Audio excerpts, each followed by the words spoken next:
ఈ 7 క్షేత్రాలు దర్శించినంత మాత్రముననే మోక్షము గలుగును అంటున్నాడు శాస్త్రకారుడు. అయోధ్యా మధురామాయ కాశీ కాంచి అవంతికా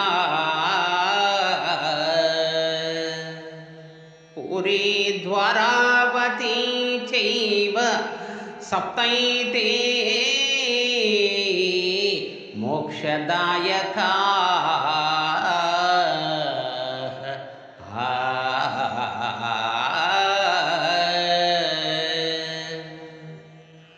అయోధ్య, మధుర, హరిద్వార్, కాశీ, కంచి, ఉజ్జయిని, పూరి, ద్వారక ఈ 7 క్షేత్రాలు దర్శించినంత మాత్రాననే మోక్షం కలుగునని ఈ శ్లోకము చెప్పుచున్నది.